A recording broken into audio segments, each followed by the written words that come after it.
Steve Ashburner, NBA.com. Kyrie, this is a living, breathing series, and so I'm wondering how much change do you expect to see from their defense on you in Game 5? Part of these finals that makes it special is preparing for the unexpected. So, but my job is to continue to be aggressive, continue to get my teammates involved, continue to do the things on both ends of the floor and try to dominate possession by possession and take care of the basketball.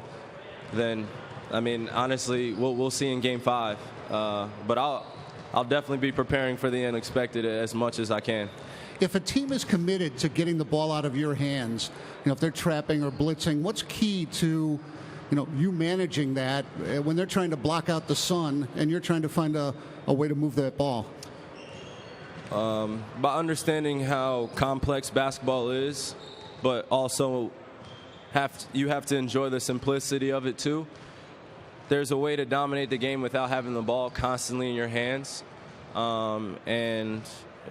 that was a role that I had to come to enjoy as well, because when you have a special great player, Hall of Famer on your team with you every single day and you're a point guard and you want the ball in your hands and you want to make plays, then you have to figure out other ways how to be effective in the game. And I think that in Game 1 and 2, as well as part of 3, just definitely got caught up in trying to find that rhythm with the basketball in my hands. But as long as collectively as a group that everyone feels good, then my opportunities will come on breakdowns from their defense, and offensively and things that we can be sharper at. I have to be implemented in those opportunities, and the way to do that is just being an open screener, being just a willing sacrificer, and the opportunities will come. So, and when those opportunities come, then you kill it.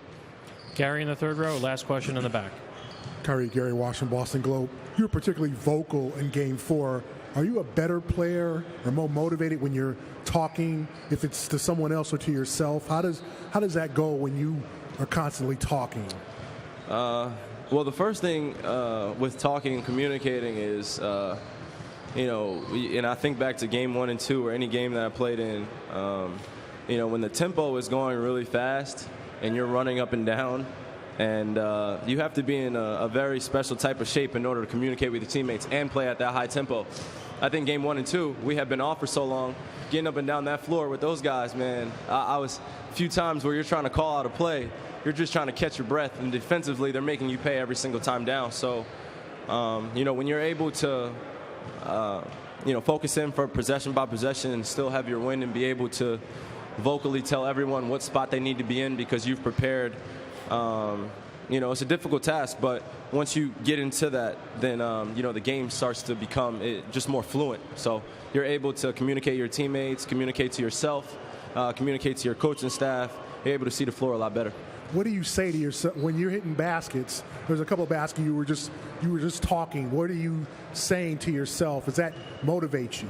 Just keeping myself within the game. Off the court, don't really say too much, but on the court, get to be as vocal as possible.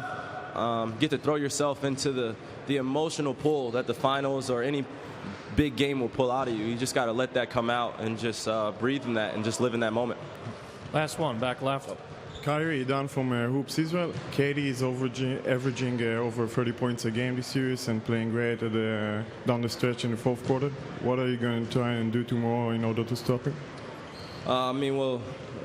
He's an incredible player. We understand the impact that he's had on the series. So our job going forward is just to have antennas up every time he gets the basketball, but as well as respecting the rest of the guys on their team. That's what makes him an incredible powerhouse, is how they utilize each other and how unselfish they are. So, just got to keep the intensity up and our focus, and, hopefully we can come out with a win. Thank you, Kyrie. Yep. This concludes the session for today. Thank you.